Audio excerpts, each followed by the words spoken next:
No no no, అలాంటిదేమీ లేదు. నిజానికి మీరు మాకు చెప్పు. అరే ఏం లేదురా బాయ్, కళ్యాణ్ ఫ్రెండ్ అంటే అన్ని రోజులు ఉండమన్నాడు. అవునా?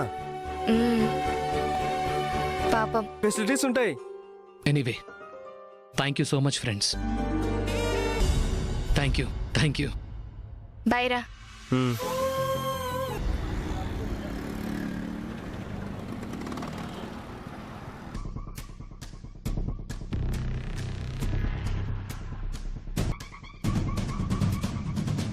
తీసుకోండి అత్తయ్య.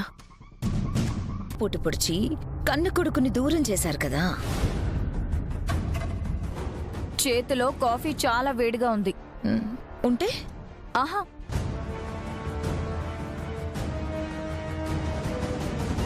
విషమా?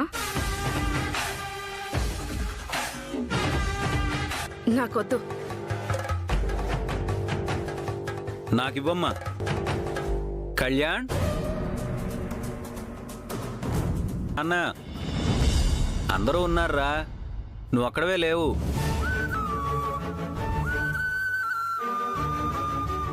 ఏమ్మా కావ్య? మతిమరుపు అన్నయ్య కళ్యాణ్ పెళ్లి చేసుకుని వెళ్లిపోయిన విషయమే మర్చిపోయినట్టున్నాడు.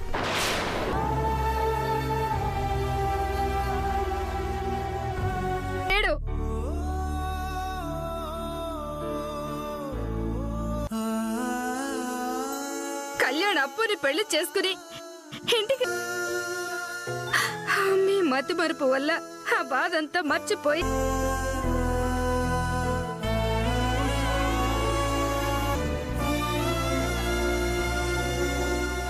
మీకు మతి మరుపు వల్ల ఈ ఇంట్లోంచి ఒకడు బయటికి వెళ్ళిపోయాడన్నంత ఎక్కడున్నాడో ఏం చేస్తున్నాడో తిన్నాడో లేదోనని నేను ఒక్కదాన్ని బాధ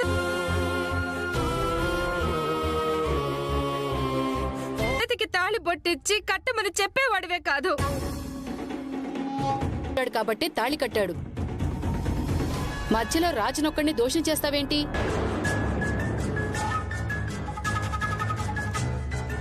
అర్లు గట్టి పెట్టిన బుద్ధి రాదా? పశువుల జాతికి చెందింది కదా, తెలుసని మాట్లాడుతున్నారు. ఆవిడేమో విషమా అని అడుగుతుంది, మీరేమో చేస్తారని. అప్పు కళ్యాణ్ని చేసుకోకూడదు అని నేను మీతో గొడవ పడ్డాను. నేను చెయ్యని తప్పుకి మాట పడే రోజులు పోయాయి. వాళ్ళకి మీరు ఎందుకు మధ్యలో కళావతిని లాగుతున్నారు? ఏమైనా ఉంటే నన్నానండి. అనవసరంరా, నాకు కళ్యాణ్ ముఖ్యంరా. నువ్వు చెప్తే వాడు వింటాడురా. ప్లీజ్ రా, ప్లీజ్ రా. నేను వాడికి రాత్రి ఫోన్ చేశాను. ఫ్రెండ్ ఇంట్లో ఉన్నాడంట. బానే ఉన్నా. అసలు అవసరం లేదు, వెళ్ళి తీసుకున్నా. ఇంట్లోకి వాడిని తీసుకురావాలన్నా ఇద్దరెవరు? నాకున్నది కొడుకు ఒక్కడే. ఇంటికి రావాల్సింది మాత్రం నా కొడుకు ఒక్కడే. మిగతా వాడితో నాకు సంబంధం. లక్ష్మి, భార్యాభర్తల్ని విడదీసి కొడుకునొక్కడే కోసమే నా కొడుకుని అటువైపు తిప్పుకున్నారు.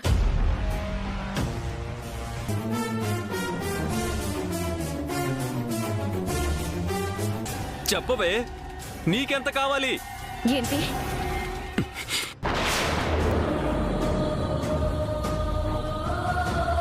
ఇంటిని కాదనుకుని వెళ్ళినవాడు అప్పును వదిలేసి రమ్మంటే జీవితంలో అసలు మన మొహం కూడా చూస్తాడా? ఎక్కడ అప్పుని కాల్చుకు తింటారోనని భయపడి వాడింటికి రాలేదే. ముక్కలైంది, పెళ్ళాం జైలు పాలైంది. ఇంకా నష్ట జాతకురాలి ఇంటి గడపలో కాలు పెట్టిస్తానంటే ఎలా అనుకున్నారు? వాణ్ణి ప్రేమించిన మాట నిజమే, కానీ ఎప్పుడైతే వాడికి పెళ్ళైపోయిందో రాణి కనకం కుటుంబం గురించి మాట్లాడిన మాటల వల్లే ఆ పెళ్లి కొడుకు మనసు విరిగి వెళ్లిపోయి. నీ కొడుకు వెళ్లిపోయాడన్న బాధలో ఉన్నావని ఊరుకుంటుంటే నువ్వు ఒప్పుకున్నట్టు ధాన్యలక్ష్మి ఎలా ఒప్పుకుంటుంది? నా చెల్లెలకు అన్యాయం జరిగితే నేను చూస్తూ ఊరుకుంటాననుకున్నావా? నా చెల్లెలకు అన్యాయం చేయాలని చూస్తూ ఎవరు ఊరుకోరు. అన్నయ్య కొడుకు అప్పు నాకు తోడబుట్టిన చెల్లి. ప్లీజ్ కొంచెం ఆపండి. వాడు మనస్ఫూర్తిగా తాళి కట్టాడు. అప్పుకి ఇంట్లో ఇలాంటి అవమానం ఘోరమైన పాపం. అవును రాజ్, పాపమే. నాకు పాపం తెలీదు, పుణ్యం తెలీదు. నేను ఎప్పటికీ కోడలుగా ఒప్పుకోను. గుర్తు పెట్టుకోండి.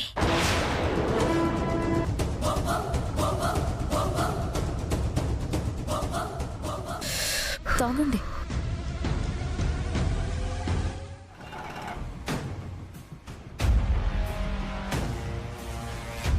ఇట్లా మీ అత్త ఇట్లా నేను ముందే చెప్పానా, నేను వెనకే చెప్పానా, ఇదే జరుగుతుంది. వెటకారం చాలా ఎక్కువైందే. ఎంత తెలివైన వారండి. నుంచి మీ పేరు కూడా చేర్చాలంటారా? హే, చాలా ఆపు. ఇంకా నా నోరు మోయించడానికి బెడ్రూమ్ లో అడుగు పెడితే చాలు రోజుకో నసా రోజుకో రభసా. ఎవరు? అన్ని పోర్లు మీ వల్లే, మీ ఒక్కరి వల్లే. మరి నేనేమనాలి మిమ్మల్ని? నువ్వు మళ్ళీ ఆ భూత్ బంగ్లా పేరెత్తకు. అవునండి, ఎత్తను. ఏయ్, అసలు నేనేం మాట్లాడుతున్నా, నువ్వేం మాట్లాడుతున్నావే? అయినా సరే పెళ్ళాలకి ఛాన్స్ దొరికితే అంచనా వేస్తున్నారు.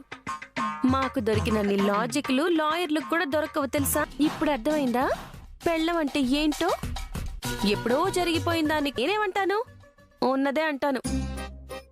మీ పిన్ని గారికి మా చెల్లెలని ఇంటికి తీసుకొచ్చి ఉంటే పరిస్థితి చాలా దారుణంగా ఉండేది. ఓపిక అప్పుకుండాలని ఏం లేదు. అది సర్దుకుపోకుండా ఎదురు తిరిగే రకం. ఒప్పించండి. కొడుకుని కోడల్ని ఇద్దరిని కలిపి తీసుకొస్తానని చెప్పండి. నువ్వు వేలికేస్తే కాలికి, కాలికేస్తే వేలికి అనే రకానివే. లాగుతారు. నీకు పెళ్ళాల సంగతే తెలుసు, మొగుళ్ళ ప్రతాపం తెలీదు. పెళ్ళ కూడా అంతే. ఓహో, నా మాట నాకే అప్పచెప్తున్నారా? కానీ మీ అత్త మాత్రం వాళ్ళిద్దరిని విడదీయడానికి 100 రకాల ప్రయత్నాలు. ఎక్కువ మీ అత్త కన్నా తక్కువే.